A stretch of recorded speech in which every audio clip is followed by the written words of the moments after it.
Good evening and welcome to the Capitol Theatre here in Bendigo for a very auspicious occasion, the very first Bendigo International Festival of Exploratory Music, or BIFEM for short. The term exploratory is something that we really used as a marketing tool. It's questioned whether it's an actual genre, and it's more an attitude that we're trying to inspire in people. It was a fit for Bendigo in terms of a city of exploration.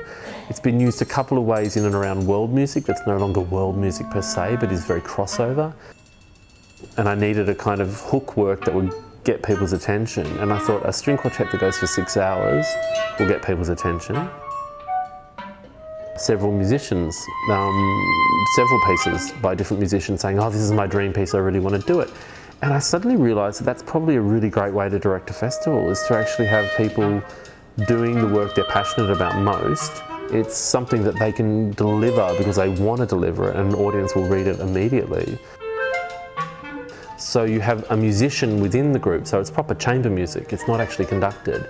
And then you have another setting where you actually have a conductor who sits outside who is drawing their reading of the work. I mean, Maxim's an impeccable, I think he's an impeccable conductor. He's such a big talent, but we've got him at ground zero and he loves being here. He was totally impressed by the stand-up musician, and in many ways he's a very visceral conductor, and he's used to kind of being this very demonstrative beast on the stages in Paris, working with his ensemble Le Balcon. And I think he really loved working with Australian musicians because that's kind of what we bring as well. We bring that kind of like ferocity to playing as well. There is that thing to tap into. Having Matteo come out here and play as one of the Argonauts as well as his solo recital was really important, because he got then to work with Maxime. They live a quartier away from each other in Paris. They're living adjoining arrondissement, but they'd never worked together. So they worked together for the first time in Bendigo. And that alone is a huge achievement of the festival, to build these links between places like Australia and France, and between Paris and Bendigo. I can't think of another venue more spectacular for a contemporary new music, exploratory music festival anywhere in the world. It's built on very, very old wealth. It is built on the gold money, but it's also the city that made Melbourne rich. It's a wealthy city in the truest sense of it, and what comes with that wealth is culture.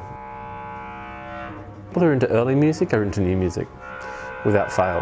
There's such an interesting kind of connection, and I think it's to do with the role and the importance of the virtuosity of the performer. And I say that as a composer. You want to fulfill the composer's written expectations, but you also want to exceed them. As soon as there's more than one musician in a room, it's all about communication and about solidarity. You don't see the 6 hours of solo practice in the rehearsal room, but you need it. But people don't understand that actually the labour, it's not just about them having a couple of rehearsals together and then coming on the stage and taking, and getting applauded for it. It's incredibly laborious. At least with Exploratory, you can talk about the spirit of the audience as much as the players. There is this thing about learning how to listen or having experiences. And what we're asking people to have is an experience. We're asking them to come exploring. We're actually asking them to think and be open. The idea that people could walk away having had the capacity to think about what it is about time, about their time and their very brief time in existence, then if it's a sanctuary and a place for people to reflect, then I've done my job. I would love them to take away that part of the experience.